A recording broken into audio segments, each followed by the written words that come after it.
Sometimes the greatest battles aren't fought with guns, but with courage to care when everyone else walks away.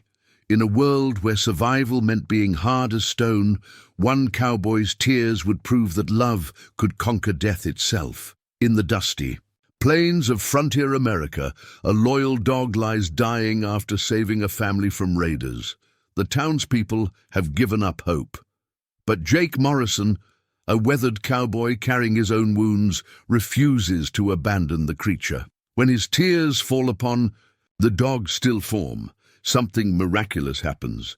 What power does love truly hold when hope seems lost? Before we jump back in, tell us where you're tuning in from, and if this story touches you, make sure you're subscribed, because tomorrow I've saved something extra special for you. This tale of loyalty and love will remind you why the greatest strength comes from compassion, not brutal conquest. The morning sun cast long shadows across the weathered buildings of Redemption Creek, Wyoming Territory, in the autumn of 1874. The town had earned its name not from any religious awakening, but from the way it offered second chances to drifters, outlaws, and broken souls who found their way to this remote corner of the frontier. Here, among the rolling hills dotted with scrub oak and sage, a man's past mattered less than his willingness to work and contribute to the fragile community they'd all built together. Jake Morrison stood at the edge of the Henderson homestead, his calloused hands wrapped around a tin cup of coffee that had long since grown cold. At 43, he carried the lean, weathered look of a man who'd spent most of his life under the open sky. His face, carved by sun and wind, bore the kind of lines that spoke of both laughter and sorrow. Grey streaked his dark hair at the temples, and his blue eyes held depths that few in town had ever tried to fathom. Most folks knew Jake as a reliable ranch hand, a man who could gentle the wildest horse and mend the most stubborn fence. He kept to himself, spoke little, and never caused trouble. What they didn't know was that Jake Morrison had once been Sergeant Jacob Morrison of the 7th Cavalry, a man who'd seen more death and destruction than any soul should bear. That life felt like it belonged to someone else now, buried beneath. Years of quiet work and deliberate solitude, the sound of labored breathing, drew his attention back to the present.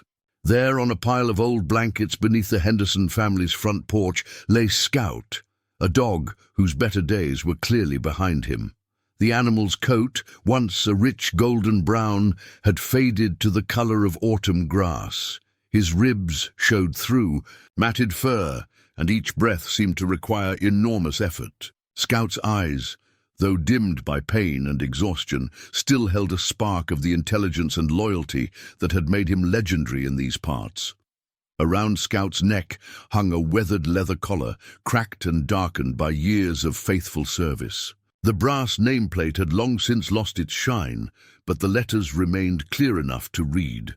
More telling were the scars and marks that decorated the leather, evidence of countless adventures, fights, and acts of devotion. That collar had seen Scout through his puppyhood on the Henderson farm, through the terrible night when raiders had threatened to destroy everything the family had built, and through years of standing guard over the people he loved. Still won't. "Leave him, Jake?" Mary Henderson's voice carried a mixture of gratitude and gentle concern. She emerged from the house carrying a fresh bowl of water, her movements careful not to disturb the dying animal. At 35, Mary had the kind of beauty that came from strength rather than delicacy. Her auburn hair was pulled back in a practical bun, and her calico dress showed the wear of a woman who worked alongside her husband to carve out a life from the unforgiving land. "Can't see the sense in it," Jake replied, his voice rough from disuse. He'd been sitting with Scout for 3 days now, ever since the dog had collapsed while trying to chase a stray calf back to the herd. Nobody should die alone. Mary knelt beside Scout and gently stroked his head. The dog's tail managed one weak thump in recognition. "Tom thinks you're wasting your time. The Scout's just waiting for the right moment to slip away, peaceful-like." Jake's jaw tightened almost imperceptibly. Tom Henderson was a good man, a fair employer who'd given Jake steady work when he desperately needed it. But Tom had never. Lost something so precious that it felt like half his soul had been torn away. Tom had never sat helpless while something he loved died by inches, unable to do anything but watch. "Maybe Tom's right," Jake said finally, "but I've got nowhere else to be." The truth was more complicated than Jake cared to admit, even to himself. Something about Scout's condition stirred memories he'd spent years trying to bury. The dog's labored breathing reminded him of another time, another place, when he'd knelt beside someone he loved and felt utterly powerless to help. The way Scout's eyes still tracked his movements, despite his weakness, echoed the way Sarah had looked at him during those final days, when the fever had burned through her small frame like wildfire. Mary's expression softened with understanding. She'd heard whispers about Jake's past, fragments of stories that painted a picture of loss and regret. The townspeople respected his privacy, but they weren't blind to the shadows that lived behind his quiet demeanor. "You know what Scout did for us, don't you?" she asked, settling more comfortably beside the dog. "I mean, really did." Jake shook his head. He'd heard bits and pieces, but the Hendersons rarely spoke of that night in detail. Mary's eyes grew distant as she remembered. It was 2 summers ago. Tom had gone to Cheyenne for supplies, and it was just me and the children, little. Emma was only 4 then, and David was barely walking. We'd heard rumors about a gang working the territory, desperate men who'd take what they wanted and leave families with nothing. She paused to offer Scout another sip of water, which he managed with difficulty. They came just after sundown, 4 of them, armed and mean-looking. Scout was sleeping on the porch, same as always. The moment he heard their horses, he knew. Dogs have a sense about these things, about when people mean harm. Jake found himself leaning forward, drawn into the story despite himself. "Scout didn't bark or make a fuss," Mary continued. "He just got up real quiet-like and positioned himself between those men and our front door. When they dismounted and started toward the house, he growled low in his throat, a sound I'd never heard him make before.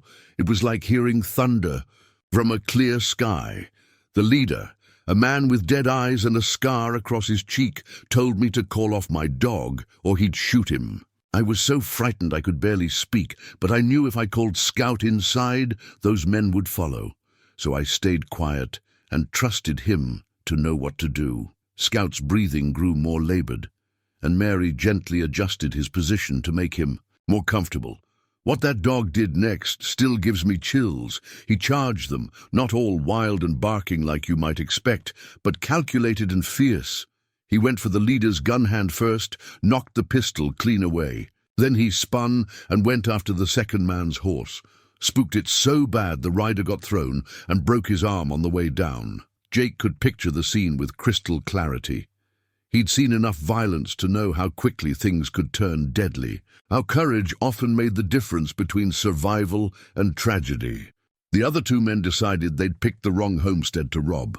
They helped their injured friend back onto his horse and rode off into the night. Scout had saved us all, but he'd paid a price for it. That leader's bullet grazed his shoulder, and one of the horses had caught him with a hoof. He limped for weeks afterward, but he never complained, never showed fear. Mary's voice grew thick with emotion. After that night, Scout seemed to age faster. Like protecting us had taken something out of him that could never be replaced. He still did his job, still watched over the children and helped Tom with the cattle. But there were moments when I'd catch him staring off into the distance, as if he was carrying some invisible weight. Jake understood that feeling all too well. He'd carried his own invisible weight for more years than he cared to count. "The children adore him," Mary continued. "Emma learned to walk by, holding onto his fur, and David's first word was Scout. He's been more than a dog to this family. He's been a guardian, a friend, a protector who never asked for anything in return except the chance to serve." As if summoned by their conversation, 8-year-old Emma Henderson appeared in the doorway. Her dark hair hung in braids down her back, and her eyes, so much like her mother's, were red from crying. In her, Small hands, she carried Scout's favorite stick, worn smooth from countless games of fetch. "Is he gonna die today, Mama?" Emma's voice was barely above a whisper. Mary reached out and pulled her daughter close. "I don't know, sweetheart, but Mr. Morrison is staying with him, so he won't be scared or lonely." Emma looked at Jake with the solemn intensity that only children possess. "Thank you for not leaving him." Something inside Jake's chest tightened. He'd forgotten what it felt like to matter to someone, to have his presence provide comfort rather than remind others of failures and loss. "Your Scout's a good dog," he said quietly. "The best kind, loyal to the bone." Emma knelt beside Scout and gently placed the stick near his head. The dog's eyes tracked the movement, and his tail managed another weak thump. "I wish I could make him better," she whispered. "Sometimes wanting something isn't enough, little one," Jake said, the words coming from a place of deep personal knowledge. "Sometimes all we can do is stay close and show we care." As the afternoon wore on, neighbors began stopping by to pay their respects. Doc Hendricks, the town's physician who doubled as a veterinarian when needed, examined Scout with gentle hands and a grim expression. He pulled Tom Henderson aside for a quiet conversation that ended with Tom's shoulders sagging in defeat. "Doc says it's his heart," Tom told Mary and Jake afterward. "Says it's worn out from age and stress. Could go any time now, might be minutes, might be hours. There's nothing more we can do except keep him comfortable." Jake nodded, unsurprised by the diagnosis. He'd seen enough death to recognize its approach. What troubled him wasn't Scout's condition, but his own reaction to it. He couldn't explain why this particular animal's suffering affected him so deeply, why he felt compelled to maintain this vigil when logic suggested he should return to his own affairs. As evening approached and the shadows lengthened, Jake found himself alone with Scout once again. The Henderson family had gone inside for supper, though Mary had left another bowl of water and a plate of food for Jake that he hadn't touched. The dog's breathing had grown more shallow, and Jake could see that the end was approaching. "Easy, boy," Jake murmured, reaching out to stroke Scout's head with surprising gentleness for such work-worn hands. "You did good. You kept them safe. And that's what matters. That's all any of us can do. Protect what's worth protecting and hope it's enough." Scout's eyes opened at the sound of Jake's voice, and for a moment they seemed clearer than they'd been in days. There was something in that gaze, a recognition perhaps, or simply gratitude for the presence of another soul who understood what it meant to carry burdens too heavy for words. In the gathering darkness, with only the stars as witnesses, Jake Morrison, former cavalry sergeant, broken widower and reluctant guardian, settled in for what might be Scout's final night. He didn't know yet that this vigil would transform not just his own life, but the entire understanding of what was possible when love refused to surrender to despair. The weathered leather collar around Scout's neck caught the moonlight, its scars and imperfections, telling the story of a life lived in service to others. Soon, Jake would learn that some stories don't end where they seem to, and that sometimes the greatest miracles come from the simplest acts of compassion. The sun had barely crested the eastern hills when Jake woke to silence, a silence so complete it sent ice through his veins. Throughout the long night, Scout's labored breathing had provided a steady rhythm, like a damaged metronome marking time. Now there was nothing. Jake bolted upright from where he dozed against the porch post, his hand instinctively reaching for the dog. Scout lay motionless on the blankets, his golden coat dull in the pale morning light. No rise and fall of his chest, no subtle movement that spoke of life, clinging to hope. For all appearances, the brave dog who had saved the Henderson family had finally surrendered to death's patient call. "No," Jake whispered, his voice cracked from the morning chill. He placed his ear close to Scout's muzzle, desperate to hear even the faintest breath. Nothing. The dog's body had grown cold during the night, and his eyes stared sightlessly toward the distant mountains. The front door creaked open behind him. Tom Henderson emerged, coffee cup in hand, his face already set in the resigned expression of a man prepared for bad news. He took one look at the scene and set his cup down with quiet finality. "I'll get the shovel," Tom said simply. "Wait." Jake's voice carried an edge that made Tom pause. "Just wait." Tom's eyebrows drew together in confusion. "Oh, Jake, he's gone. I know you got attached, but I said wait." Jake's tone brooked no argument. He couldn't explain the desperate certainty that gripped him, the feeling that something remained unfinished. Scout had fought too hard, sacrificed too much, to simply slip away in the darkness without witness or ceremony. Mary appeared in the doorway, her hair loose around her shoulders. She saw the tableau, Jake kneeling protectively over Scout's still form, Tom standing with growing frustration, and understanding flickered in her eyes. "Tom, give him a few more minutes." "Mary, the dog is dead. Standing here pretending otherwise won't change that fact." "Neither will rushing to bury him," she replied gently. "Let Jake say goodbye properly." Tom's jaw worked as he struggled between pragmatism and compassion. Finally, he shrugged and picked up his coffee. 5 minutes, then we do what needs doing." Jake barely heard the exchange, his attention focused entirely on Scout, searching for any sign that death had not yet claimed its prize. He thought of the stories Mary had told him, of Scout's courage.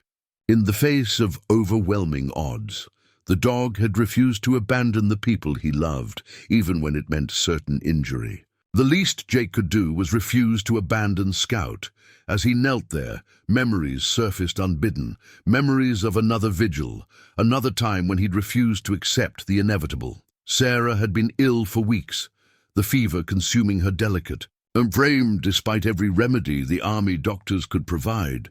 Jake had sat beside her bed in their small quarters at Fort Laramie, holding her hand and willing his strength into her failing body. "Promise me," Sarah had whispered during one of her lucid moments, her green eyes bright with fever. "Promise me you won't blame yourself when I'm gone." "You're not going anywhere," Jake had replied fiercely. "I won't let you." But love, he'd learned, was not armor against death. Sarah had slipped away just before dawn, her hand growing cold. In his while, he whispered desperate prayers to a God who seemed to have stopped listening. The army chaplain had spoken of divine will and eternal peace, but Jake had heard only the echo of his own failure. After Sarah's death, Jake had carved a simple wooden cross from pine and placed it at the head of her grave. The cross bore no elaborate inscription, just her name and dates, carved with the same careful attention to detail that Jake brought to all his work. He'd visited that grave every day for a month, then less frequently, until finally he couldn't bear the weight of his guilt and had requested a transfer to the frontier territories. The cross remained in his saddlebags, a tangible reminder of loss and the limits of human will. He carried it not from sentiment, but as penance for the promises he'd been unable to keep.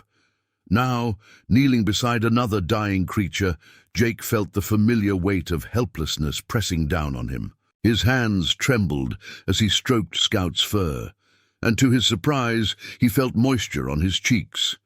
He hadn't cried since Sarah's funeral, hadn't allowed himself that luxury of grief. But something about Scout's stillness, about the dog's absolute trust even in death, broke through the careful walls Jake had built around his heart. "I'm sorry," he whispered, the words meant for Scout but carrying the weight of years of accumulated regret. "I'm sorry I couldn't do more. I'm sorry I'm never enough when it matters most." The tears fell freely now, splashing onto Scout's golden coat and disappearing into the matted fur. Jake's shoulders shook with the force of emotions long suppressed. He thought of Sarah's final breath, of the children he'd never been able to give her, of all the ways he'd failed the people who'd depended on him. "Sarah, I tried," he sobbed, his words lost in the morning wind. "God knows I tried, but I couldn't save her.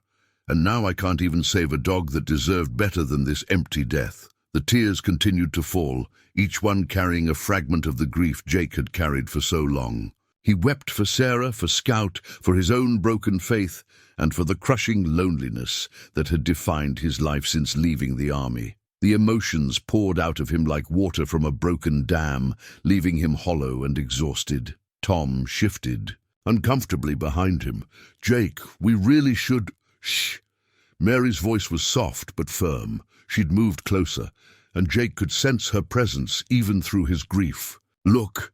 Jake raised his head, wiping his eyes with the back of his sleeve. At first he saw nothing different. Scout lay as still as before, his eyes unchanged. But then Mary knelt beside him and pointed to the dog's chest. "There," she breathed.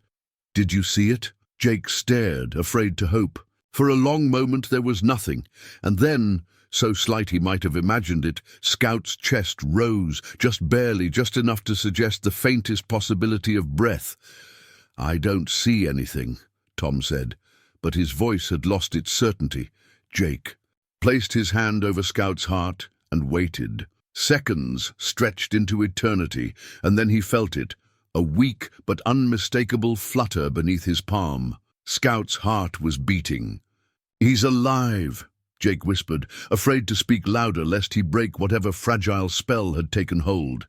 "Mary, he's alive." As if responding to Jake's voice, Scout's eyelids fluttered. His breathing, while still shallow, began to show a rhythm that spoke of life rather than the final gasps of death. Color seemed to return to his gums, and when Jake gently lifted one of the dog's paws, he felt warmth that hadn't been there minutes before. Tom dropped to his knees beside them, his skepticism crumbling in the face of the impossible. "That's not... Dogs don't just... How is this happening?" "I don't know," Mary replied, her voice filled with wonder. But something changed when Jake was crying over him. The tears fell on Scout's fur, and it was like something woke up inside him. Jake stared down at the dog in amazement and growing fear. He'd seen many things during his years in the cavalry, acts of incredible bravery, moments of inexplicable luck, the strange ways that desperate men sometimes found strength they didn't know they possessed. But he'd never seen anything like this. Scout had been dead. Jake was certain of it. No heartbeat, no breath, no spark of life. And now, Scout's eyes opened, still dim, but undeniably aware. He looked directly at Jake, and in that gaze was recognition, gratitude, and something else, a deeper understanding that passed between man and dog without need for words. "Easy, boy," Jake murmured, his hand gentle on Scout's head. "Take your time, nobody's rushing you." Scout's tail managed the faintest movement against the blankets, and he made a soft sound that might have been contentment. The change was subtle, but undeniable. Life had returned to where death had claimed victory. Tom stood slowly, his face a mixture of confusion and awe. "I need to get Doc Hendricks. He said the dog was dying, and now—" He gestured helplessly at Scout. "Now I don't know what to think." Mary remained kneeling beside Jake, her hand resting on Scout's flank. "Whatever happened here, it was meant to be. Dogs don't come back from death on their own. Something guided Jake to stay with him, and something heard his grief." Jake wasn't ready to attribute Scout's recovery to divine intervention, but he couldn't deny that something extraordinary had occurred. The dog's improvement was real and continuing. His breathing grew steadier with each passing minute, and his eyes tracked their movements with increasing alertness. As word spread through the small community of Scout's miraculous recovery, Jake found himself at the center of attention he neither wanted nor understood. But for the first time in years, the weight of failure that had pressed down on his shoulders seemed slightly diminished. He hadn't saved Sarah, but somehow, through means he couldn't fathom, his presence had mattered for Scout. The wooden cross in his saddlebags seemed to grow lighter as the morning progressed, as if the act of witnessing unexpected grace had begun to transform his understanding of loss, love, and the mysterious ways that healing sometimes came to broken souls willing to risk their hearts one more time. Doc Hendricks arrived at the Henderson homestead within the hour, his black medical bag bouncing against his horse's flank as he dismounted with the practiced efficiency of a man who'd answered countless emergency calls across the Wyoming Territory. At 62, Ezra Hendricks had seen enough of frontier life to maintain a healthy skepticism about claims of miraculous recoveries, particularly when they involved animals he'd personally pronounced beyond hope. "Show me," he said curtly to Tom, not bothering with pleasantries. His weathered face bore the stern expression of a man who dealt in facts rather than wishful thinking. Tom led him to the porch where Jake still maintained his vigil beside Scout.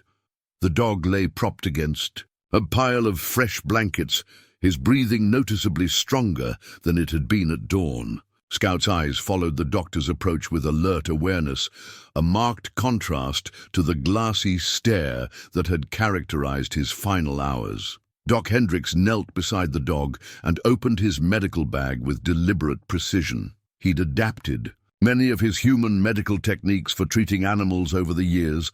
The frontier demanded such flexibility from its few trained physicians. His hands, gnarled but steady, began a thorough examination of Scout's vital signs.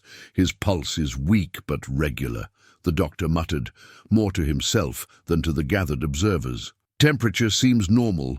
Gums show decent color." He lifted Scout's eyelids and peered into his eyes, checking for the telltale signs of organ failure that had been so pronounced the day before. Jake watched the examination with growing tension. Part of him feared that Doc Hendricks would declare the recovery a temporary reprieve, that Scout would relapse into his previous critical condition. Another part worried that the doctor would find no medical explanation for the improvement, leaving Jake to confront questions he wasn't prepared to answer. "This doesn't make sense," Doc Hendricks said finally, sitting back on his heels. He removed his wire-rimmed spectacles and cleaned them methodically, a habit that signaled deep thought. "Yesterday this dog was dying of heart failure. His organs were shutting down one by one.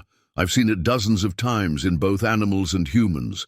There's no recovery from that stage, not without intervention we simply don't have available on the frontier. But he is better," Mary said quietly. "Anyone can see that." "I can see it, Mrs. Henderson, but I cannot explain it." The doctor's tone carried frustration rather than wonder. "In my experience, when something appears impossible, it usually means we're missing crucial information or misinterpreting what we observe." Jake shifted uncomfortably under the doctor's scrutiny. "Maybe you were wrong about how bad off he was." Doc Hendricks' eyebrows rose sharply. "Mr. Morrison, I have been practicing medicine for over 30 years. I do not make casual pronouncements about impending death. This dog's heart was failing, his kidneys were shutting down, and his breathing was so labored that each breath could have been his last. That was not a misdiagnosis." "Then how do you explain what we're seeing?" Tom asked. "I cannot," the doctor admitted with obvious reluctance, "but I can tell you that animals sometimes rally before death. A final surge of energy that can mislead well-meaning observers into believing recovery is occurring when it is not." As if to contradict this assessment, Scout lifted his head and looked directly at Jake. The dog's tail wagged weakly but unmistakably, and he made a soft sound that resembled his old greeting bark, though much quieter than in his prime. "That doesn't look like a dying dog's rally to me," Mary observed. Doc Hendricks packed his instruments with sharp, efficient movements that betrayed his frustration. "I'll return tomorrow to reassess. If Scout continues to improve, I'll need to reconsider my understanding of canine physiology. However, I strongly advise against reading supernatural significance into what may be a temporary medical anomaly." After the doctor left, Jake found himself alone with Scout once again. The Henderson family had returned to their daily routines, though Emma and her younger brother David frequently appeared to check on the dog's progress. Each time they saw Scout's continued improvement, their excitement grew more pronounced. Jake retrieved his saddlebags from the barn where he'd stored his few possessions. Among the practical items, spare clothing, ammunition, basic tools, lay a small, leather-wrapped bundle that he hadn't touched in months. Inside was a Bible, its pages water-stained and edges worn from years of handling. The book had belonged to his wife Sarah, a gift from her mother on their wedding day. Jake held the Bible with careful reverence, remembering how Sarah used to read passages aloud during their quiet evenings at Fort Laramie. She'd found comfort in the scriptures, particularly during the difficult periods when military life separated them or when her illness began to manifest. After her death, Jake had stopped reading the Bible entirely, unable to reconcile the promises of divine love with the reality of his loss. Now, sitting beside Scout in the afternoon sunlight, Jake opened the Bible to a passage Sarah had often marked. The pages fell naturally to Psalm 23, the verses underlined in her careful handwriting. "The Lord is my shepherd, I shall not want." How many times had she read those words to him, her voice growing weaker as the fever consumed her strength? "I lost my faith when she died," Jake said quietly to Scout, who listened with the patient attention that only dogs possess. Couldn't understand how a loving God could take someone so good, so young. Sarah never hurt anybody in her whole life.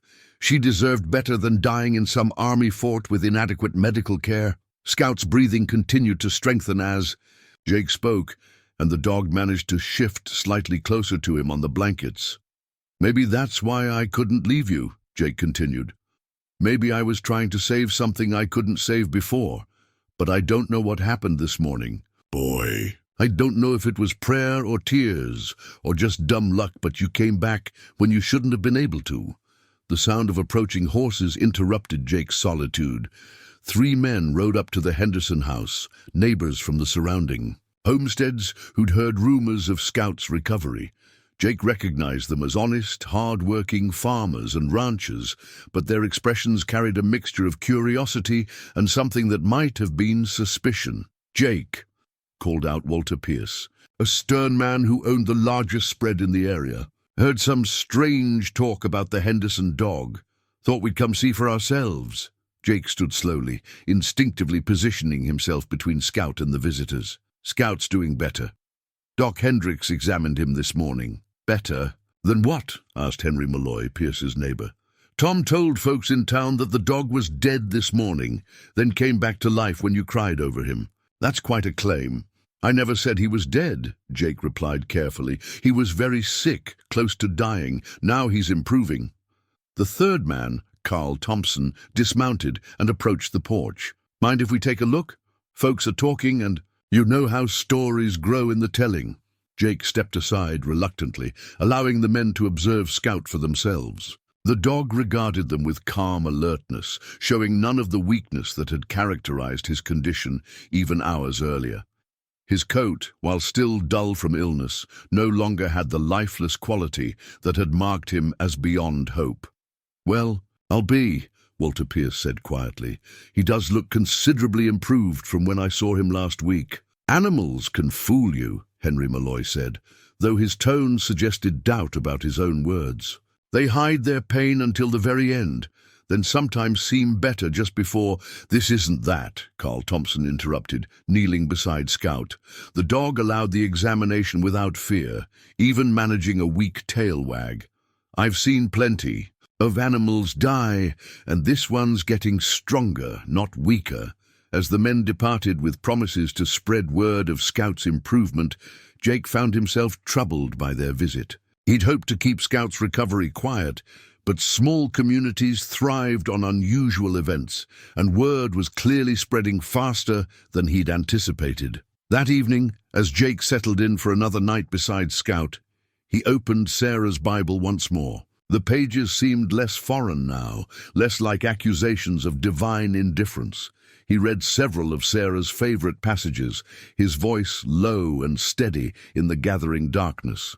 Scout's breathing provided a comforting counterpoint to the words, a proof of life's persistence in the face of seemingly insurmountable odds. "I don't know what's happening here," Jake whispered as the stars emerged overhead.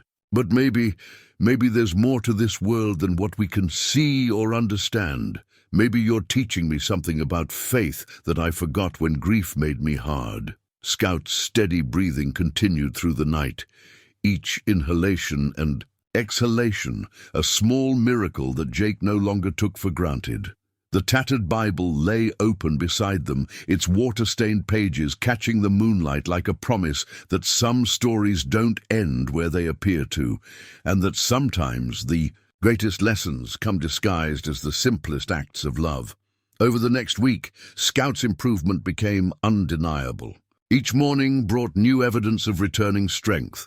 A lifted head when Jake approached, a more vigorous tail wag when the children visited, attempts to rise from his blankets that grew more successful with each passing day. By the fourth morning after his miraculous recovery, Scout managed to stand on unsteady legs and take several steps across the porch. Jake found himself looking forward to these daily milestones with an anticipation he hadn't felt in years. He'd wake before dawn, not from restless dreams of Sarah's final days, as had been his pattern, but from an eager desire to check on Scout's progress. The dog had become more than a responsibility. He represented something Jake had thought lost. Forever. Hope.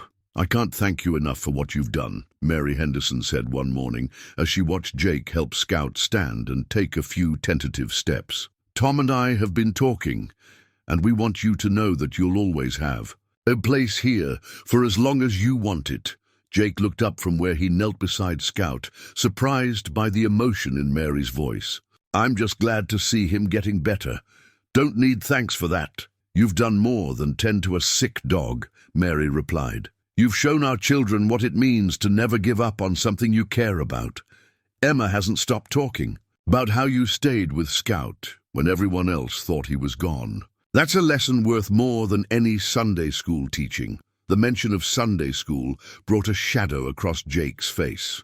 The previous day, Reverend Josiah Blackwood had paid an unexpected visit to the Henderson homestead. The preacher was a stern man in his 50s, recently arrived from back east to serve the spiritual needs of Redemption Creek's growing population. His interpretation of Scout's recovery had been far different from Mary's. "Mark my words," Reverend Blackwood had declared, after examining Scout with obvious distaste, "no godly miracle brings back the dead without divine purpose. This animal's recovery reeks of darker influences. The devil often disguises his work as acts of mercy to lead good Christians astray." Tom Henderson had listened to the preacher's pronouncement with barely concealed irritation. "Reverend, with all due respect, you're talking about a dog that protected my family. If there's evil in that, I'm too simple a man to see it." "That is precisely the danger, Brother Henderson. The enemy of souls is subtle in his deceptions. This Morrison fellow appears at the moment of the animal's supposed death, weeps over it with excessive emotion, and lo, the beast returns to life. Does this not strike you as suspiciously theatrical?" Jake had remained silent during the exchange, but Mary had not. "Reverend Blackwood, Jake Morrison is a good man who showed kindness to a suffering creature. If that offends your theology, perhaps you should examine your heart rather than his." The preacher had departed with dark mutterings about the corruption of frontier communities and promises to pray for their misguided souls. His visit had left an uncomfortable tension in the air, one that Jake could feel whenever neighbors stopped by to check on Scout's progress. Despite the preacher's disapproval, Scout continued to improve at a pace that amazed everyone who witnessed it.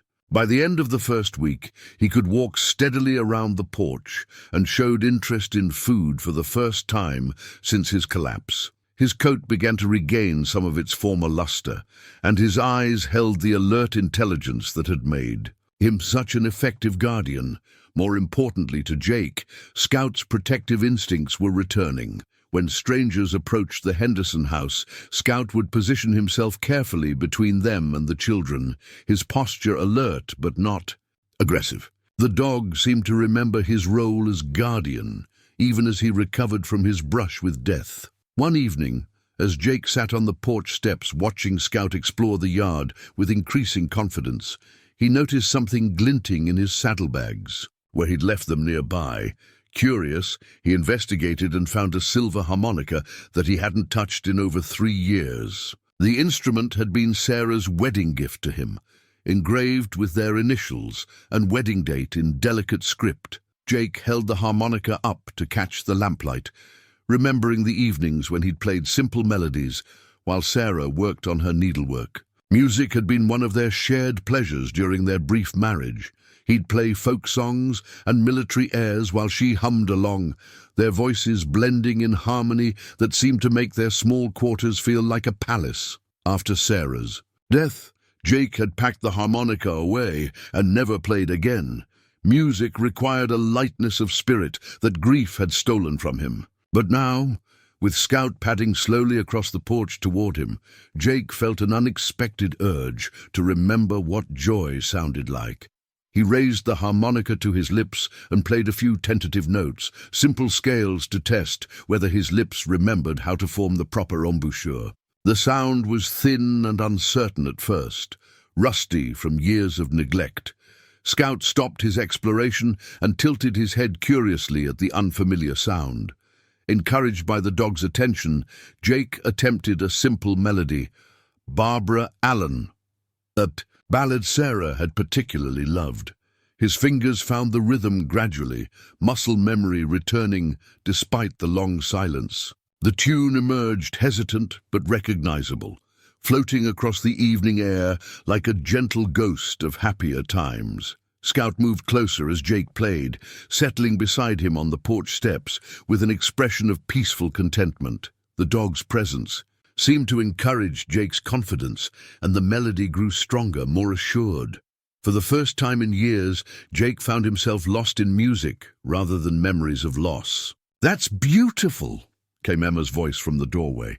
She stood in her nightgown, having crept out to listen. "Will you teach me to play?" Jake lowered the harmonica, suddenly self-conscious. "It's just an old tune your grandmother might have." "No, Mama says you haven't played music since your wife died," Emma said with the directness that only children possess.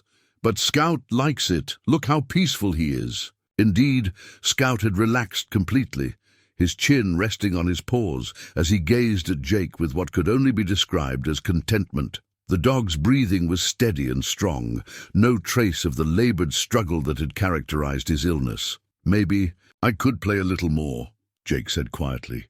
"If Scout doesn't mind the noise." Emma smiled and settled on the porch steps beside them. "He doesn't mind. I think it makes him happy.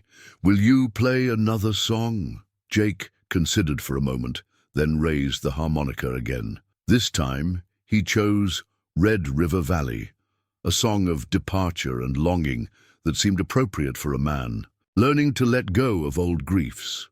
As the melody rose into the star-filled sky, he felt something shift inside his chest.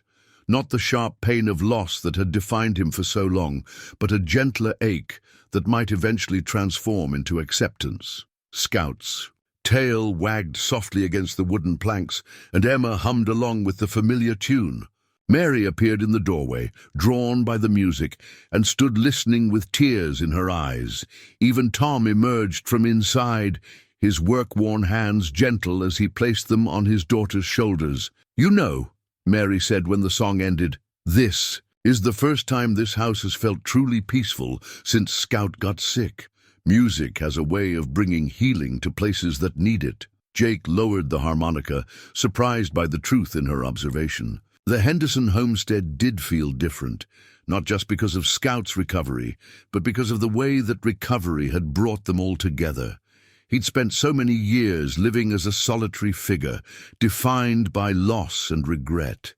Now he found himself part of something larger, connected to this family and their miraculous dog in ways he was only beginning to understand. As the evening deepened and the family retired for the night, Jake remained on the porch with Scout. He played a few more tunes, gentle melodies that seemed to comfort both himself and the recovering dog. The silver harmonica caught the moonlight between songs, its engraved initials a reminder that love didn't always end with death. Sometimes it simply waited for the right moment to sing again. Scout's steady breathing provided a peaceful accompaniment to Jake's music, proof that some recoveries extend beyond the merely physical. For the first time since Sarah's death, Jake Morrison felt the possibility that his own healing might be beginning, guided by the unlikely wisdom of a dog who'd chosen to return from the very edge of eternity. By the third week following Scout's recovery, the quiet routine of the Henderson homestead had been thoroughly disrupted. Word of the miracle dog had spread beyond Redemption Creek's boundaries, carried by traders, traveling preachers, and the ever-efficient frontier telegraph of gossip that connected isolated communities across the Wyoming Territory. What had begun as local curiosity had transformed into something approaching pilgrimage. Jake stood at the edge of the Henderson property, watching yet another wagon approach down the dusty road. This one bore the distinctive markings of a traveling medicine show. Garishly painted panels advertising Dr. Cornelius Whitman's miraculous elixirs and wonders of the natural world. The wagon was the fourth such arrival that morning, joining a growing collection of visitors who'd made the journey to witness Scout's inexplicable return to health. "This is getting out of hand," Tom Henderson said, approaching with his characteristic blend of frustration and resignation. "These people want to turn our farm into some kind of carnival attraction. Yesterday, that photographer from Cheyenne offered me $50 just to take Scout's picture with his fancy camera equipment." Jake's jaw tightened as he watched Dr. Whitman's elaborate wagon draw closer. Scout had indeed made a remarkable recovery. Better than remarkable, actually. The dog now displayed energy and vitality that seemed to exceed even his pre-illness condition. His coat gleamed with health, his eyes sparkled with intelligence, and his protective instincts had returned stronger than ever.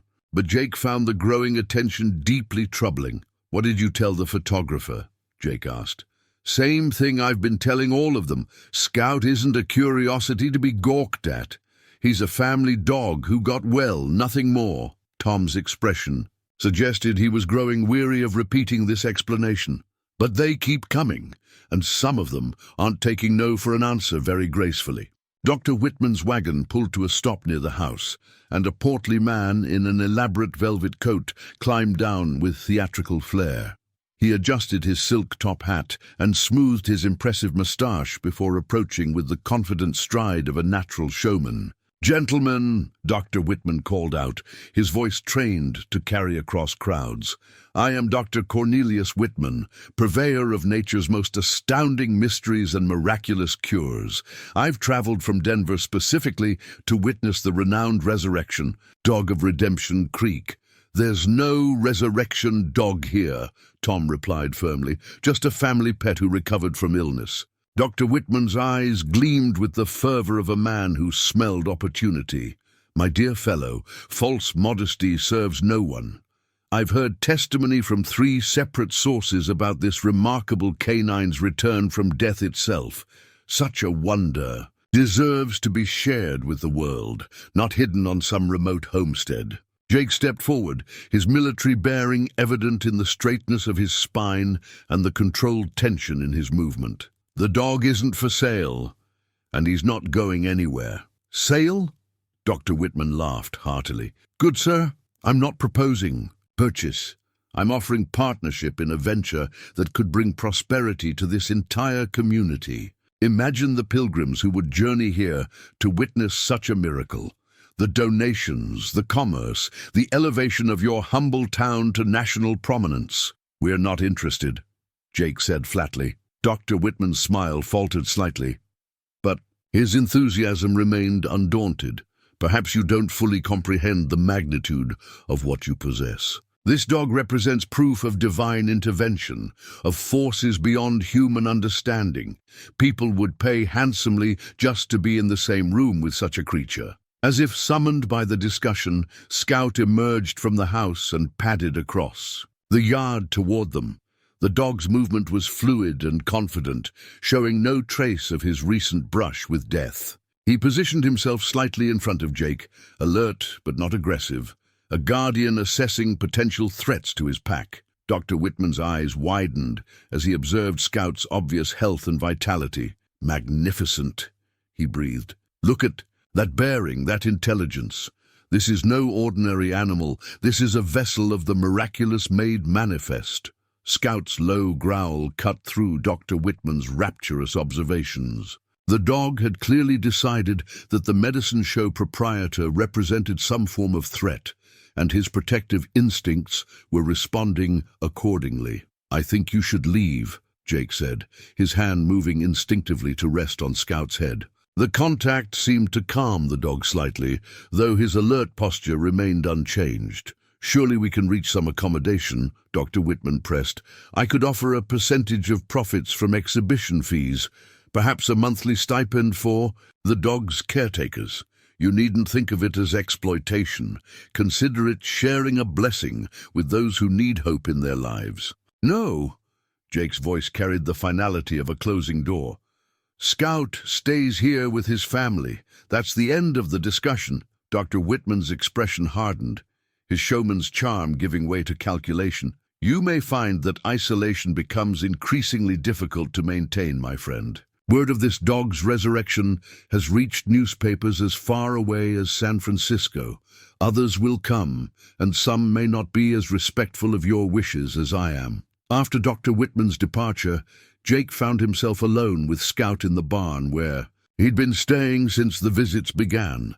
The constant stream of curious strangers had made his usual spot on the Henderson porch untenable. Scout seemed to sense Jake's troubled mood, settling close beside him with the quiet companionship that had become their evening ritual. Jake reached into his saddlebags and withdrew a small item wrapped in oiled cloth, a daguerreotype photograph, taken on his wedding day.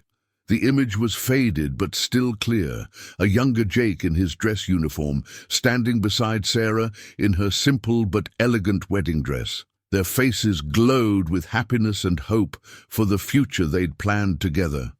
"Look at us," Jake said quietly, showing the photograph to Scout.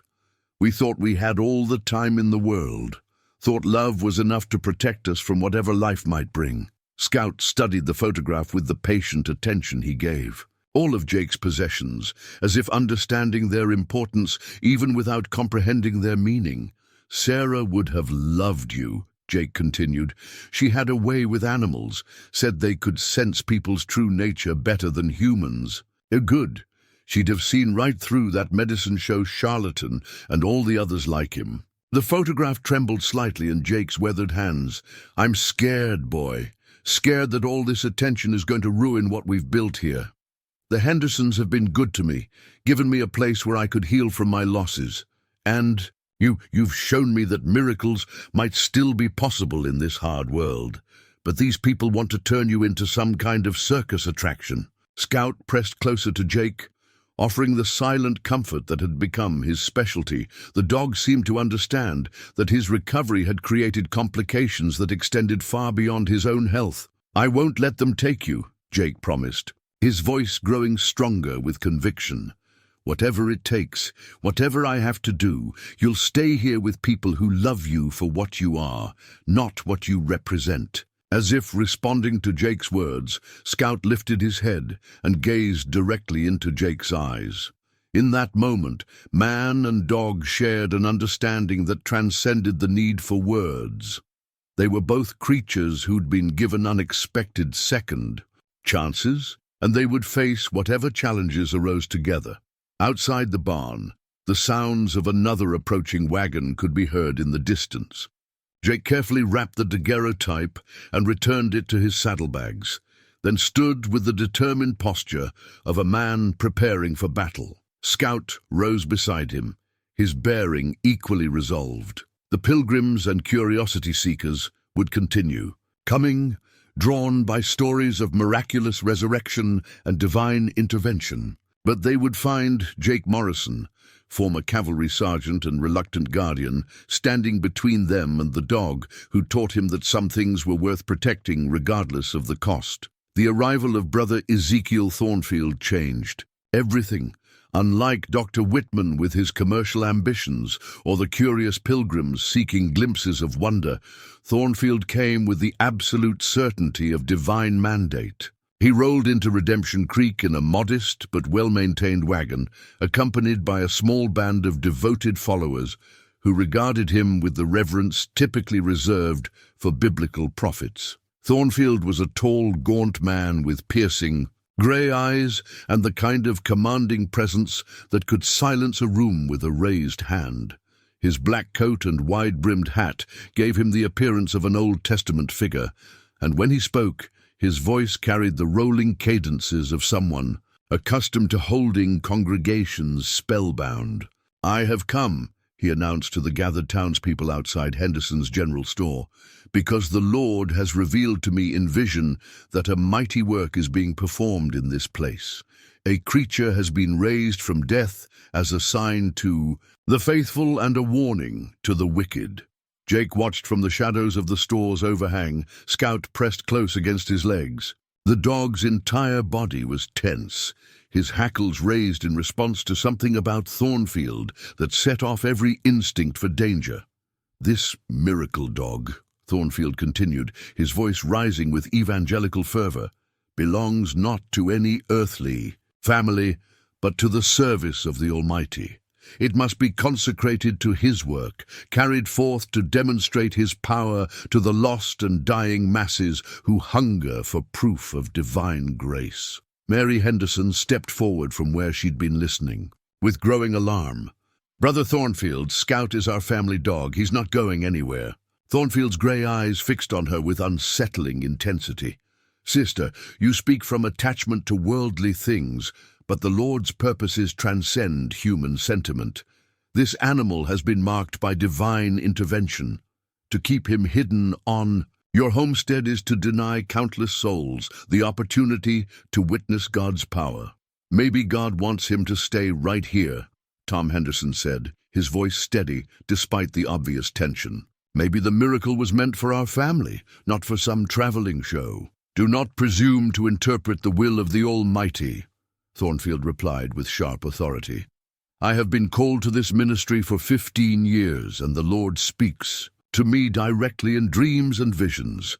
He has shown me this dog, standing before thousands, testimony to His power over death itself." Several townspeople began murmuring among themselves, and Jake could see the community beginning to fracture along predictable lines. Some, led by Reverend Blackwood, nodded approval at Thornfield's words. Others, particularly those who knew the Henderson family well, looked uncomfortable with the preacher's demands.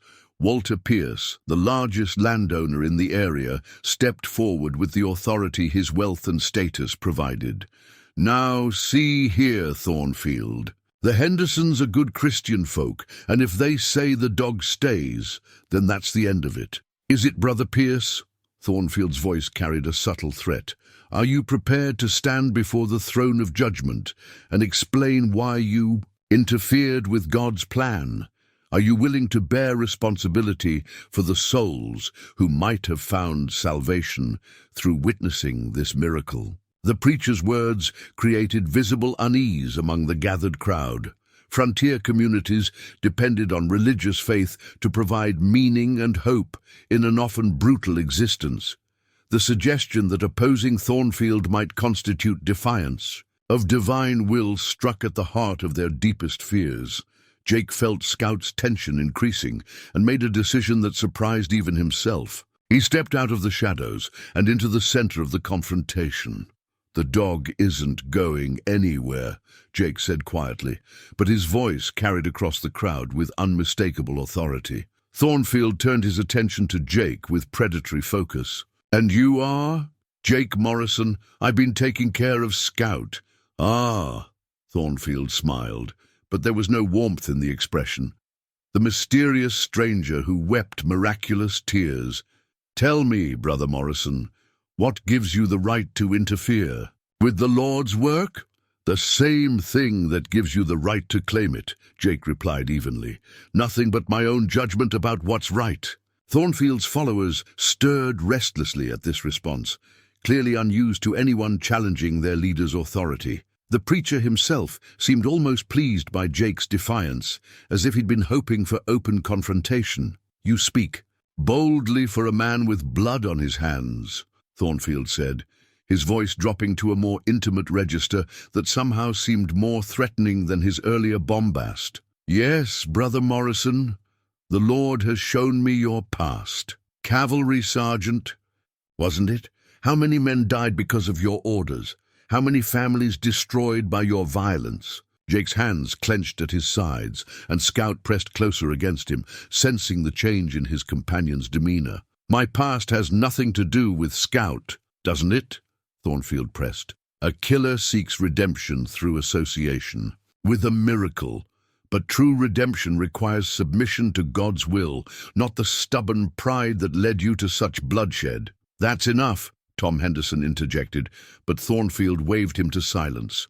The people deserve to know what manner of man opposes the Lord's work, the preacher continued. This is Jacob Morrison, formerly of the 7th Cavalry. Participated in actions against the Lakota and Cheyenne that even his own government found questionable. Men under his command burned villages and killed. I said that's enough. Jake's voice cut through Thornfield's accusations like a blade. When he stepped forward, his entire bearing changed, revealing the military training that years of civilian life had never quite erased. Scout moved with him, the dog's protective instincts fully aroused. The crowd fell silent, sensing the sudden shift in the confrontation's nature. Jake's transformation was dramatic. Gone was the quiet ranch hand, replaced by someone whose very presence suggested controlled violence. In his saddlebags back at the Henderson barn lay a pair of rusty cavalry spurs, tokens of the man he'd once been and tried to forget. My past is my own business, Jake said, his voice carrying the authority of command. But I'll tell you this much. I've seen enough of men who use God's name to justify taking what they want. Scout belongs to the Henderson family, and anyone who tries to change that will have to go through me. Thornfield's eyes glittered with something that might have been satisfaction. So the killer reveals his true nature. Violence in service of defying the Almighty's will. No, Jake replied calmly. Just a man protecting what matters to him. Scout suddenly barked, not his old warning bark, but something deeper and more forceful. The dog positioned himself between Jake and Thornfield's followers, who had begun to spread out in a way that suggested coordination and possible intent to surround them. The crowd began to murmur uneasily as the confrontation escalated beyond mere theological debate. Some moved away, unwilling to be caught in what appeared to be developing into physical conflict. Others, particularly those who supported Thornfield, pressed closer. Mary Henderson appeared at Jake's side, her face pale but determined. This is our property, and Scout is our dog. Brother Thornfield, I'm asking you and your people to leave. I will not leave without the instrument of God's miracle, Thornfield declared. If you persist in this obstruction, you force me to seek other means of fulfilling the divine mandate. Tom Henderson pushed through the crowd to join his wife, and several of their neighbors followed. The community was clearly dividing, with some supporting the Henderson family's right to keep their dog, and others swayed by Thornfield's claims of religious authority. Jake could feel the weight of decision pressing down on him. His rusty spurs, symbols of a violent past he'd tried to leave behind, seemed to call from their resting place in his saddlebags.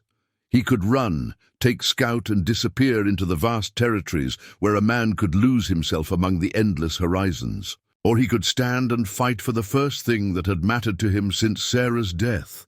Scout's steady presence against his legs made the decision for him. The dog had chosen to return from death itself, and Jake Morrison, former cavalry, sergeant and reluctant guardian, would not let anyone take that miracle away from the family who deserved it. The rusty spurs would remain in his saddlebags for now, but the soldier they represented was very much alive and prepared to defend what love had built in the shadow of loss. The confrontation with Brother Thornfield was interrupted by an unexpected arrival. Doc Hendricks rode up at a gallop, his usually composed demeanor replaced by obvious urgency. He dismounted quickly, his medical bag in hand, and hurried toward the gathered crowd. "Tom, I need Jake Morrison immediately," the doctor called out, breathless from his hard ride. "There's been an accident at the Malloy place. Their youngest boy fell from the hayloft and hit his head. He's unconscious, and I'm not sure—" "Doc, Hendricks stopped short as he took in the tense scene before him. "What's going on here?" Before anyone could answer, Jake was already moving toward his horse. "How bad is the boy?" "Bad enough that I came looking for you instead of trying to handle it alone," Doc Hendricks replied grimly. "There's something about your touch, Morrison. I've been thinking about it since Scout's recovery, and I need to understand what happened." Brother Thornfield's eyes sharpened with interest. "What manner of touch does this man possess?" Doc Hendricks glanced between Jake and the preacher, clearly uncomfortable with the public nature of the discussion. "I've been a physician for over 30 years, and I've never seen anything like what happened with that dog. But it wasn't the first time I've witnessed Jake Morrison's presence coincide with unexpected recoveries." Jake stopped moving toward his horse, his face growing pale. "Doc, we don't need to discuss this now." "Yes, we do," the doctor replied firmly. "A child's life may depend on it. Remember the Patterson horse that broke its leg last spring? You spent the night with that animal, and by morning it was walking sound. Everyone said it was impossible." Mary Henderson stepped forward, her eyes widening with understanding. "The calf that got tangled in the wire fence. Jake stayed with it, and it healed faster than anyone expected." "Mrs. Whitmore's hunting dog that got snake-bit," added Walter Pierce, his voice growing thoughtful. "Should have died for certain, but Jake sat with it through the night, and come morning it was right as rain." Jake's hands clenched into fists at his sides. "Those were just sometimes animals recover. It doesn't mean—" "It means," Doc Hendricks interrupted, "that you have some kind of gift, whether you want to acknowledge it or not. And right now, young Timothy Malloy needs whatever healing touch you possess." Brother Thornfield pushed through the crowd, his earlier antagonism replaced by fierce curiosity. "A healer walking among us, denying his divine calling. This explains much about the miraculous dog." "There's no time for this," Jake said desperately. "If the boy is hurt, then come with me now," Doc Hendricks commanded. "We can discuss the implications later." Jake mounted his horse with reluctant resignation, Scout leaping up behind him with surprising agility. As they rode hard toward the Malloy homestead, Doc Hendricks pressed for answers that Jake had spent years avoiding. "How long have you known?" the doctor shouted over the thunder of hooves. "Known what?" "That you can heal with touch. Don't pretend ignorance. I've seen the evidence too many times to dismiss it as coincidence." Jake's jaw tightened as painful memories surfaced. "Since I was a boy, my grandmother on my mother's side had it too. She could ease pain, help wounds heal faster. People came from miles around when she was alive." "But you've been hiding it." "Yes." "Why?" Jake was silent for several moments, wrestling with secrets he'd never shared with anyone. Finally, as they crested the hill overlooking the Malloy farm, he spoke with the weight of years of guilt behind. His words, "Because I wasn't there when Sarah needed me." At the Malloy homestead, they found young Timothy unconscious in his mother's arms, a swelling bruise covering the left side of his head. His breathing was shallow and irregular, and his skin had taken on a grayish pallor that spoke of serious internal injury. "Thank God you're here," Ruth Malloy sobbed as Jake and Doc Hendricks dismounted. "He's been getting worse since Henry went for help. I think we're losing him." Jake knelt beside the boy, his hands hovering uncertainly over Timothy's still form. "Doc, I don't know if I can—" "Try," Doc Hendricks said simply. "Whatever gift you have, this child needs it now." Jake placed his hands gently on Timothy's head, closing his eyes and trying to find the quiet center his grandmother had taught him to access decades ago. At first, nothing happened. Then, gradually, he felt the familiar warmth beginning to flow through his palms, a sensation he'd learned to suppress but never fully forget. Scout pressed close beside them, the dog's presence somehow amplifying whatever power Jake was drawing upon. The warmth intensified, and Jake felt something shift in Timothy's injured brain, as if broken connections were slowly repairing themselves. After several minutes, Timothy's eyes fluttered open. The dangerous pallor began to fade from his skin, and his breathing deepened into a more natural rhythm. By the time his father arrived with additional help, the boy was sitting up and asking for water. Doc Hendricks examined Timothy thoroughly, his professional demeanor unable to hide his amazement. The swelling is gone, completely gone. His pupils are responsive, and there's no sign of the head injury that should have. He looked at Jake with something approaching awe. How is this possible? Jake sat heavily in the dirt beside Scout, emotionally and physically drained. The dog pressed against him, offering silent support as Jake struggled with the implications of what had just occurred. "I don't know how it works," Jake said quietly. "I only know it does sometimes, and I know the price of not being where I'm needed when it matters most." Ruth Malloy knelt beside Jake, tears streaming down her face. "You saved my son's life." "How can I ever thank you? By keeping this quiet," Jake replied desperately.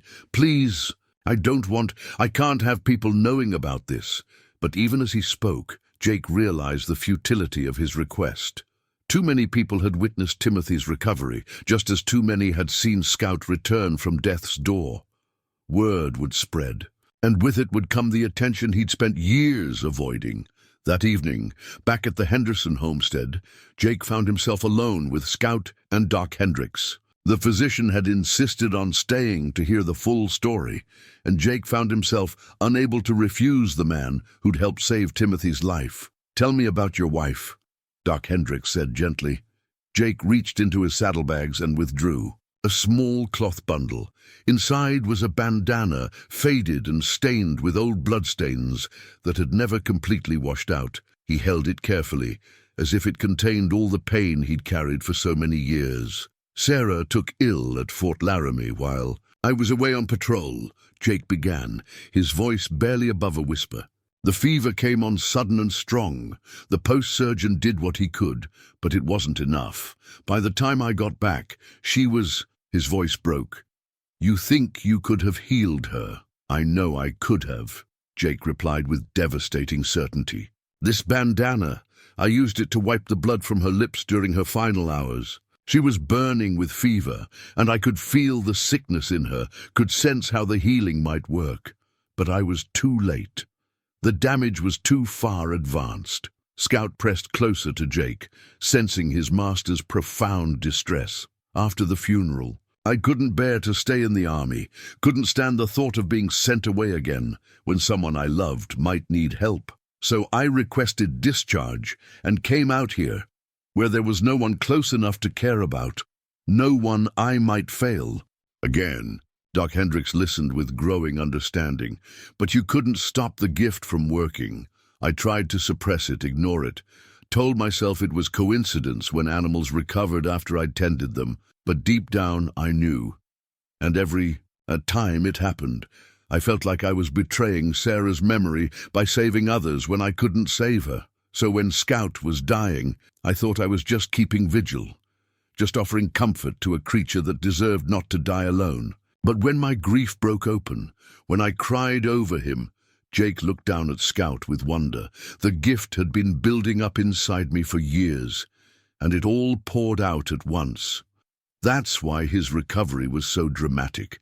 It wasn't just healing. It was years of suppressed power finally finding an outlet." Jake nodded, finally understanding the full scope of what had happened. "And now Brother Thornfield wants to use Scout as proof of divine miracles, not knowing that the real miracle was learning to care again, learning that my gift wasn't a curse, but something that could honor Sarah's memory by helping others." "Doc," Hendricks studied Jake with newfound respect. "What will you do now? You can't hide this anymore." Jake looked at Scout, at the blood-stained bandana in his hands, and at the distant lights of Redemption Creek where people were probably already discussing the day's events. "I don't know," he admitted, "but I won't let them turn Scout into a circus attraction, and I won't let them use my gift for their own purposes. If I'm going to heal people, it'll be on my terms, not theirs." Scout barked softly, as if offering encouragement, and Jake realized that his journey toward redemption was far from over. The revelation of his healing abilities had changed everything. But perhaps it was time to stop running from the gifts he'd been given and start learning how to use them in service of the love that had brought Scout back from the edge of eternity.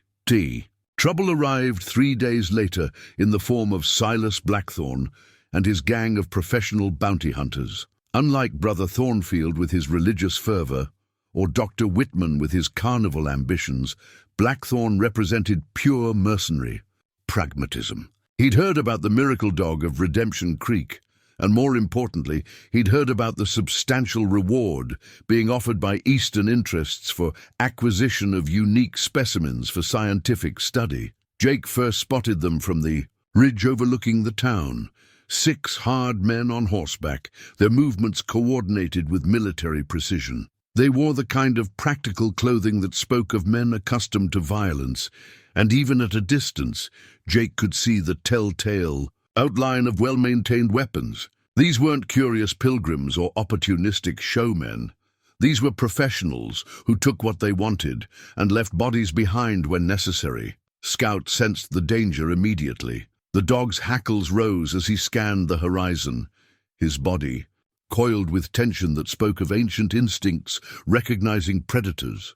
Without needing instruction, Scout positioned himself between Jake and the approaching riders, his bearing alert and protective. "Easy, boy," Jake murmured, his hand instinctively checking the location of his sidearm. "We knew this was coming." Since the revelation of Jake's healing gift, the situation in Redemption Creek had grown increasingly complex. Word of Timothy, Malloy's miraculous recovery, had spread even faster than the initial stories about Scout, drawing attention from quarters Jake had never anticipated. Newspaper reporters had arrived from Cheyenne and Denver. A photographer from Harper's Weekly had taken up temporary residence at the local boarding house. Most troubling, telegrams had begun arriving from scientific institutions back east, offering substantial sums for the opportunity to study both Scout and Jake under controlled conditions. Brother Thornfield had established a semi-permanent camp outside town, holding revival meetings that drew crowds from across the territory. His followers had grown in number, and their fervor had intensified with each retelling of Scout's resurrection and Jake's healing touch. The preacher continued to insist that both man and dog belonged in service to his evangelical mission, and his rhetoric was becoming increasingly confrontational. The town itself had fractured along predictable lines. Some residents, led by the Henderson family and their close friends, viewed Jake as a blessing, a healer who could ease suffering and provide hope in a harsh land.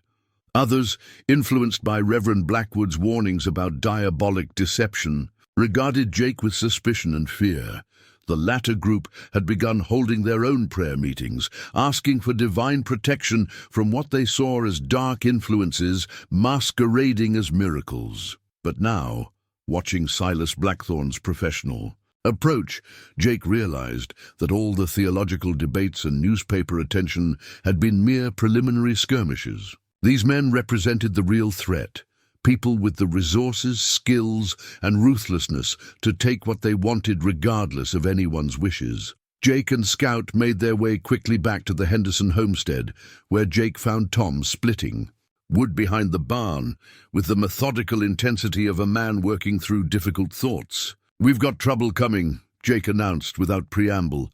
Tom set down his axe and wiped sweat from his forehead. "What kind of trouble?" "The kind that shoots first and asks questions later. 6 riders, heavily armed, approaching from the east. They're not here to see miracles, they're here to collect them." Tom's expression hardened with understanding. Mary thought this might happen. She said all the attention would eventually draw the wrong sort of people. "Where is she now?" "Took the children to her sister's place in Cheyenne yesterday. Said she'd rather be overly cautious than sorry." Tom's voice carried both relief and regret. "Didn't want them here if things went bad." Jake felt a complex mixture of gratitude and concern. Mary's absence meant the children would be safe, but it also meant the Henderson family was being torn apart by circumstances beyond their control. "Tom, you should go too. This isn't your fight." Tom picked up his axe again, testing its weight with the familiarity of a man who'd used it as both tool and weapon. "Like hell it isn't. Scout is my family's dog, and you've become part of that family whether you admit it or not. Besides, This is my land, and I don't take kindly to people who think they can just ride in and take what they want." Their conversation was interrupted by the arrival of Doc Hendricks, riding hard and looking grim. "Jake, we need to talk." Silas. "Blackthorn is in town asking questions, and he's not the sort to accept polite refusals. You know him?" "Know of him. He used to track runaway slaves before the war, then shifted to hunting army deserters and wanted men. Now he takes whatever jobs pay well and don't require too much conscience. Word is, he's been hired to bring you and Scout back east, alive if possible." Jake felt Scout press against his leg, the dog's tension matching his own rising anger. "And, if not possible, then just Scout, with documentation that you died trying to protect him. Makes for a more romantic story, apparently." The crude pragmatism of the threat crystallized Jake's thinking in a way that weeks of theological debates and newspaper attention had not. These men weren't interested in the meaning of miracles or the theological implications of healing gifts. They saw valuable commodities and intended to collect them, regardless of the human cost. "How long do we have?" "Blackthorn's giving the town until sunset to produce you and the dog voluntarily. Says he'd prefer to handle this quietly, but he's prepared for other approaches." Tom hefted his axe again. "Well, he's going to get one of those other approaches." As afternoon turned toward evening, an unexpected transformation began to take place in Redemption Creek. Despite the theological divisions that had fractured the community, the threat posed by Blackthorn's gang seemed to unite residents around. A simpler principle: outsiders didn't have the right to take what belonged to local people. Walter Pierce arrived at the Henderson homestead with 3 of his ranch hands, all armed and determined. "Heard about the trouble," he said simply. "Figured you could use some help." Henry Malloy appeared shortly afterward with his 2 adult sons. "Timothy's doing fine, thanks to Jake," he explained when Tom expressed surprise at his presence.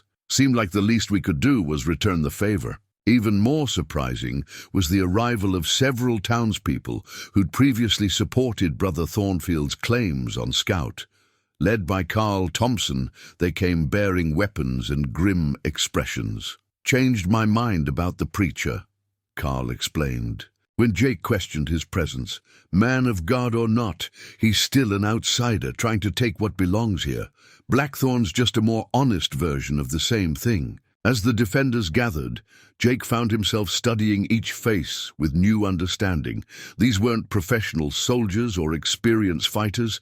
They were farmers, shopkeepers, and ranchers who'd chosen to risk their lives based on principle rather than strategy. The weight of their trust pressed heavily on Jake's shoulders. In the barn, Jake opened his saddlebags and withdrew the rusty cavalry spurs he'd tried so hard to forget. The metal was tarnished with age and neglect, but the leather straps were still sound.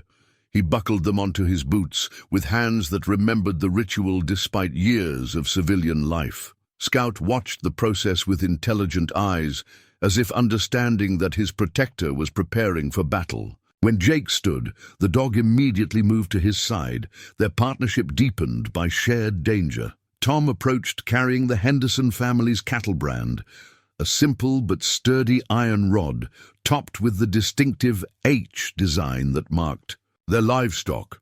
The brand had been forged by Tom's father when the family first claimed their land, and it represented everything they'd built through decades of hard work. "Thought you might need this," Tom said, offering the brand to Jake. "It's got good balance and the iron's solid. Might come in handy if things get close." Jake accepted the brand, feeling the weight of family history in his hands. The iron was marked with small dents and scratches, evidence of years of service in building and protecting the Henderson legacy. Now it might serve to defend that legacy against those who would destroy it for profit. "Tom, I need you to understand something," Jake said quietly. "If this goes bad, if I don't make it through, Scout needs to stay here. He belongs with your family, not with some Eastern scientists or carnival operators." "You're going to make it through," Tom replied with quiet conviction. "We all are, because sometimes good people have to stand up to bad ones, and that's just how the world works." As the sun began its descent toward the western horizon, Jake felt a familiar calm settling over him, the same centered focus that had served him during his cavalry days. But this time, the cause was different. He wasn't fighting for territory or military objectives. He was fighting for the right of decent people to protect what they loved. Scout sensed the change in Jake's demeanor and responded with his own shift toward absolute readiness. The dog had faced raiders and predators before, but never with stakes quite this high. Now he prepared to defend not just the Henderson family, but the man who'd wept tears of healing over his dying form. The iron brand felt comfortable in Jake's grip, its weight and balance familiar despite its original purpose. Like so many tools of frontier life, it could serve multiple functions, marking cattle in peacetime, defending family in war. As Blackthorn's deadline approached, Jake Morrison, former cavalry sergeant and reluctant healer, prepared for a confrontation that would determine not just Scout's fate, but the future of healing in a community that had learned to believe in miracles again. Silas Blackthorn rode into the Henderson homestead precisely at sunset. His 5 companions spread in a tactical formation that spoke of military experience. In the fading light, their faces were hard angles and shadow, marked by the kind of cold professionalism that made violence a business transaction rather than a personal matter. Jake stood on the porch steps, Scout at his side, the iron brand held loosely in his right hand. His Winchester rifle leaned against the porch rail within easy reach, a weapon he'd hoped never to need again, but had cleaned and loaded with the methodical care his cavalry training had ingrained. "Jacob Morrison," Blackthorn called out, his voice carrying the flat authority of a man accustomed to compliance. "I represent certain Eastern interests who've heard about your unusual abilities. They're prepared to offer generous compensation for your cooperation in some scientific studies." "Not interested," Jake replied, his own voice steady despite the racing of his heart. Blackthorn's smile held no warmth. "Perhaps I didn't make myself clear. This isn't a negotiation, Morrison. You and the dog are coming with us, one way or another." "Then I reckon it'll be another way." The bounty hunter's expression hardened. "You've got townspeople positioned around the property. That's unwise. Innocent people might get hurt when this goes badly." As if responding to some unseen signal, Scout suddenly barked. Not his usual warning bark, but a sharp, commanding sound that seemed to echo across the homestead. It was a signal Jake hadn't taught him, but one that somehow communicated danger to every defender hidden among the buildings and trees. The battle erupted with devastating suddenness.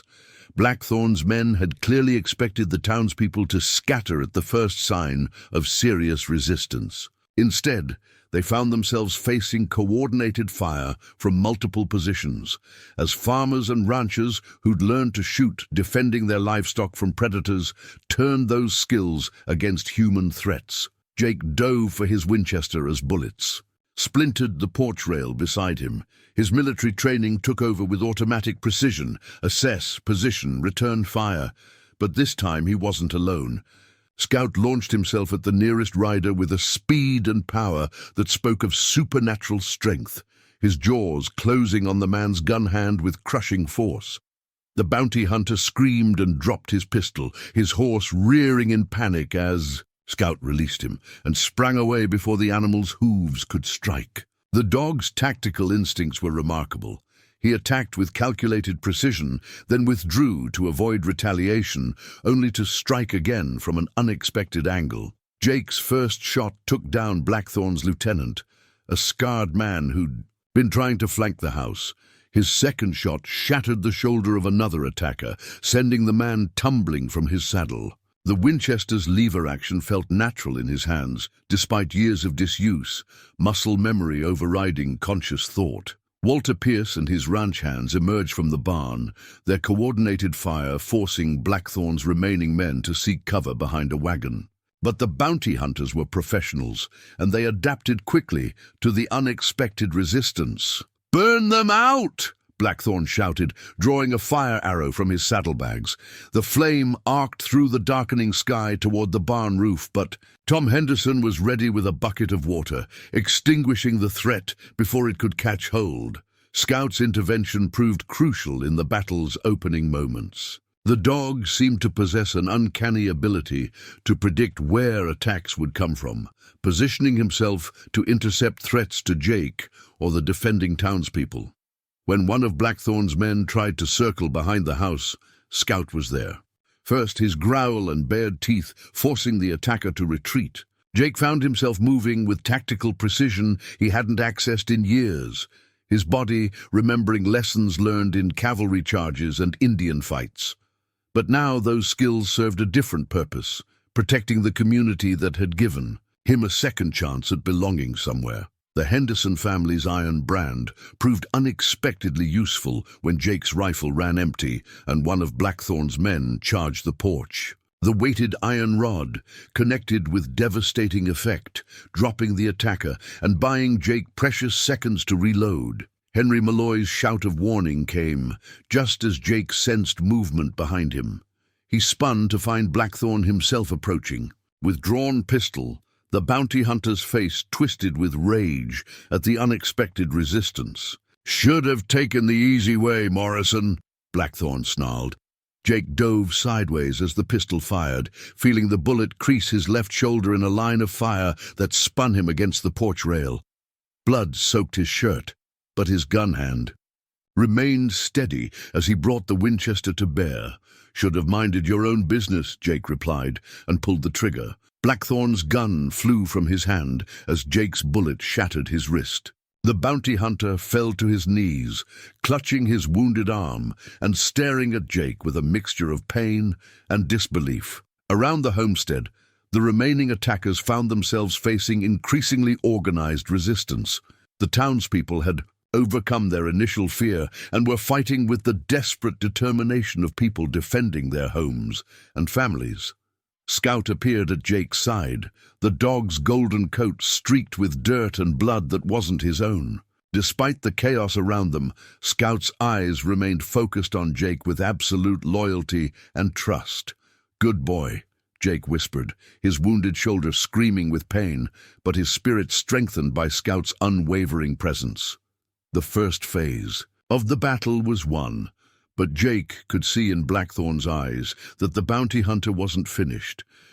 Men like him didn't give up easily, and the cost of victory might prove higher than anyone had anticipated. The momentary lull in the fighting shattered when Brother Thornfield's voice rang across the homestead like a trumpet call. "Behold, the forces of righteousness shall not be denied." The preacher emerged from the darkness, leading a group of his most fervent followers, but to Jake's horror, they weren't coming to help. Thornfield had apparently decided that the chaos of battle provided the perfect opportunity to claim Scout for his evangelical mission. His men moved with the coordinated purpose of a military unit, approaching from the opposite side of the property, while the townspeople were focused on Blackthorn's remaining bounty hunters. "The miracle dog belongs to God's work," Thornfield shouted, his grey eyes gleaming with fanatic certainty.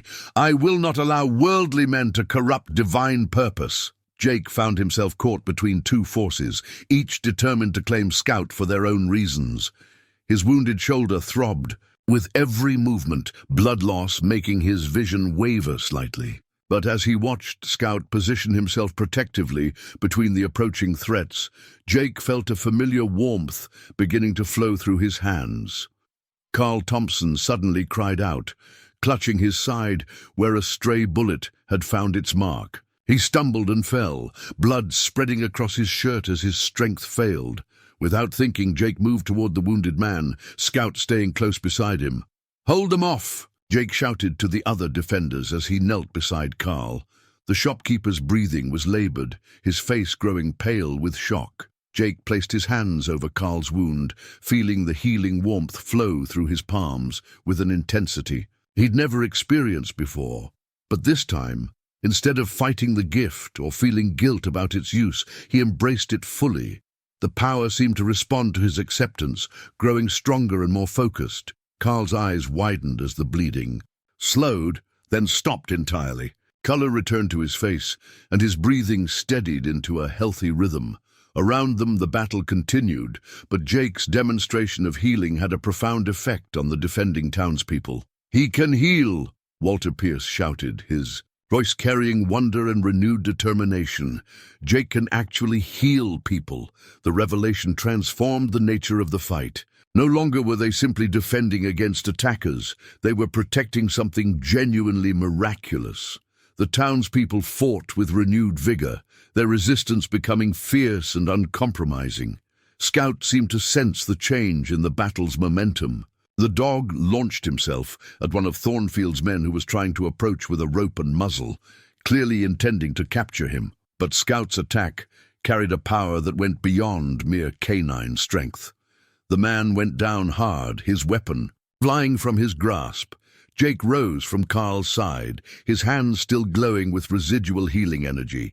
The golden locket that had belonged to Sarah, hanging from a chain around his neck, caught the moonlight as he moved. Inside the locket was a small lock of his wife's auburn hair, the last tangible connection to the woman whose death had driven him into exile. For years, the locket had felt like a weight around his neck, a constant reminder of his failure to save the person he loved most.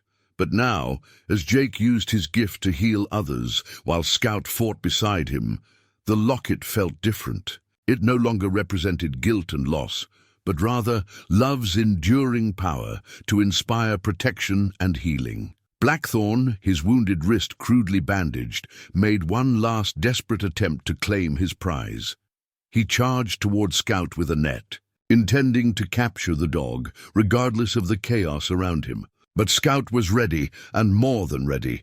The dog seemed to move with preternatural speed and intelligence. As Blackthorn lunged forward, Scout sprang upward, his jaws closing on the net and tearing it from the bounty hunter's grasp. In the same fluid movement, Scout landed and immediately attacked Blackthorn's legs, bringing the man down with decisive force. The bounty hunter's fall seemed to break the spirit of his remaining men. Faced with organized resistance, a healer who could save the wounded, and a dog who fought with supernatural strength and cunning, they began to retreat toward their horses. Brother Thornfield proved more persistent, continuing his advance with religious fervor overriding tactical sense. "The dog is an instrument of divine will," he proclaimed. "I will not be denied by earthly resistance."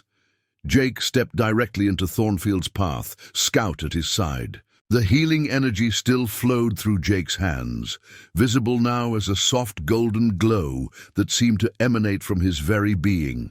"The only divine will here," Jake said quietly, "is the love that brought Scout back from death and the love that drives good people to protect what matters to them." Thornfield raised a pistol with shaking hands, but before he could fire, Scout's bark echoed across the homestead with a sound that seemed to carry the voice of every faithful dog who'd ever lived. The sound was so pure, so full of loyalty and love, that even Thornfield's fanatic certainty wavered. In that moment of hesitation, Tom Henderson appeared behind the preacher, the business end of a shotgun pressed firmly against Thornfield's back. "I believe the gentleman said he wasn't interested in your services," Tom said calmly. The battle was over. Blackthorn's remaining men helped their wounded leader onto his horse and rode away into the darkness, their mission a costly failure. Thornfield's followers, seeing their leader disarmed and defeated, began to disperse with muttered prayers and confused looks. As dawn broke over the Henderson homestead, Jake knelt beside Scout in the growing light. The dog's golden coat gleamed with health and vitality, unmarked by the violence of the night. Around them, the defenders were tending to minor wounds and beginning the cleanup from the battle. Jake opened the golden locket and looked at Sarah's hair, still auburn and beautiful after all these years. For the first time since her death, he could remember her with joy rather than pain. The healing gift that had failed to save her had been used to save others, and in that service, her memory was honored rather than betrayed.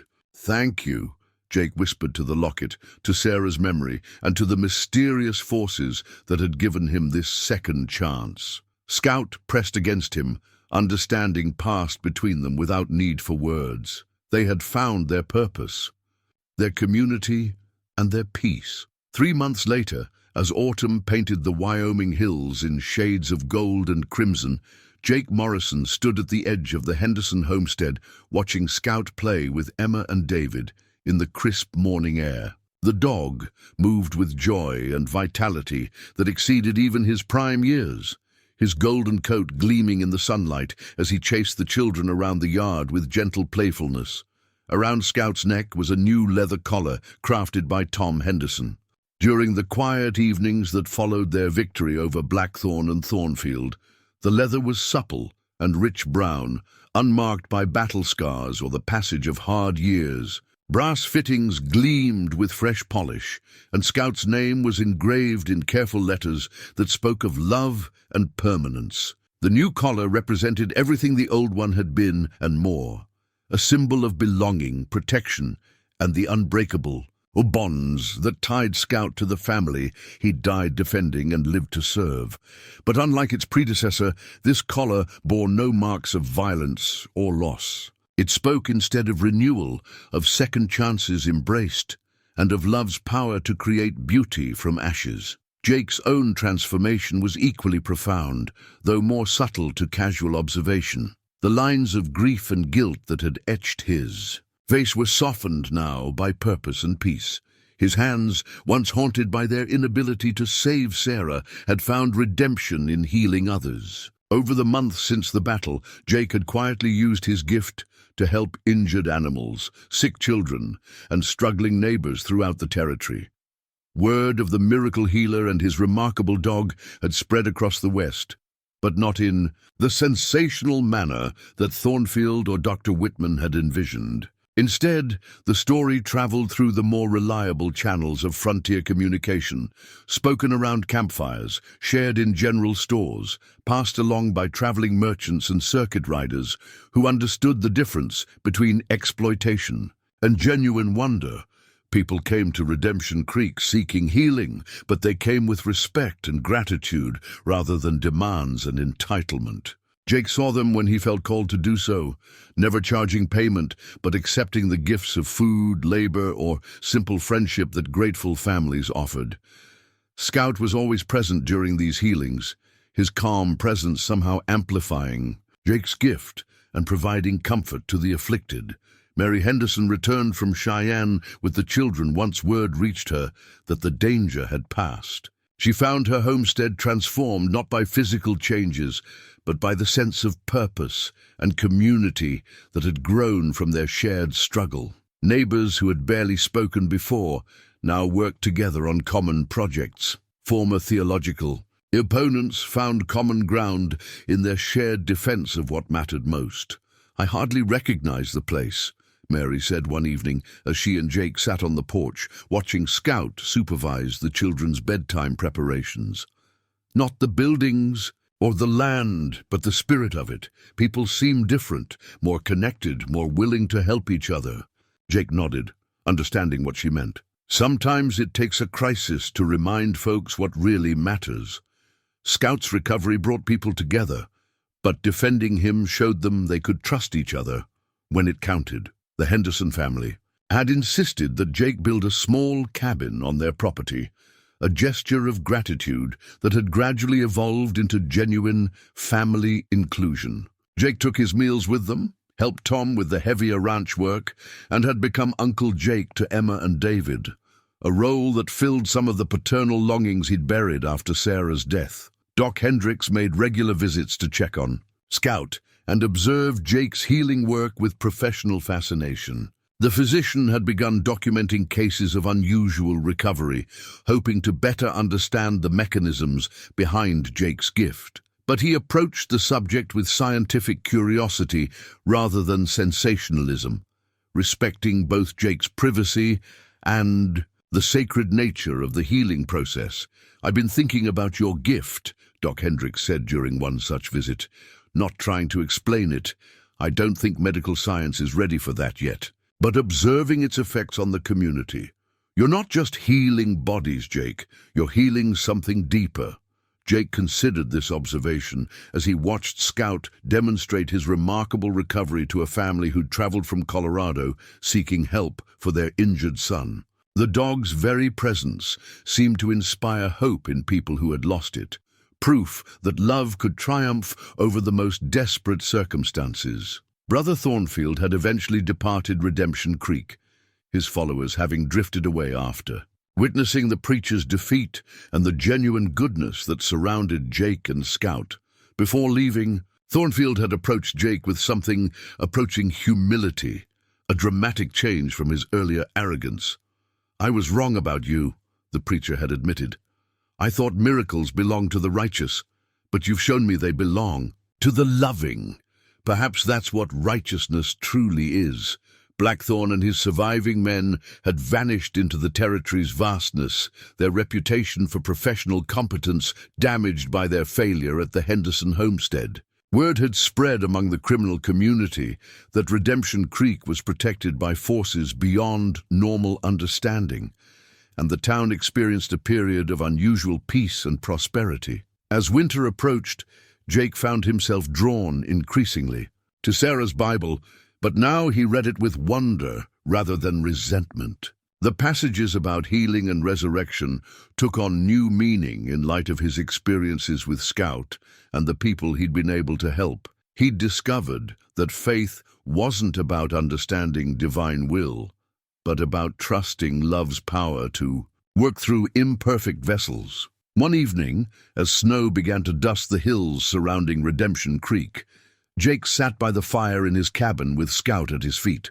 The silver harmonica lay on the table beside them, recently polished and ready for the evening's music. These quiet concerts had become a neighborhood tradition, drawing families from miles around to hear Jake play, while Scout provided his attentive audience. Jake opened the golden locket and looked at Sarah's hair, now a symbol of continuing love rather than painful loss. "I think you would have liked it here," he said softly. "You always said the best healing came from communities taking care of each other.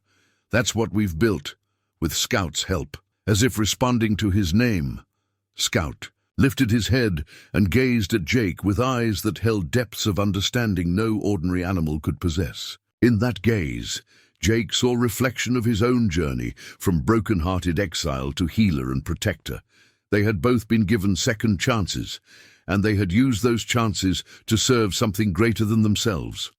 Outside, the sound of approaching voices indicated the arrival of neighbors gathering for the evening's informal concert. Jake rose and moved to the window, watching families emerge from the early darkness into the warm circle of light cast by his cabin windows.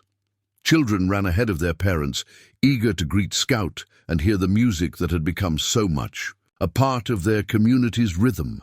The new leather collar caught the lamplight as Scout padded to the door, ready to welcome their guests with the dignified hospitality that had made him beloved throughout the territory. Together, man and dog prepared to offer the simple gift of music and companionship to people who had learned that the greatest miracles often wore the faces of ordinary kindness. In the years that followed, travelers throughout the West would speak of Redemption Creek and its legendary healer, the former cavalry sergeant whose tears had brought a dog back from death and whose touch could mend both bodies and spirits. But those who knew Jake Morrison best understood that the real miracle wasn't in his healing gift, but in his willingness to open his heart to love again after loss had nearly destroyed him.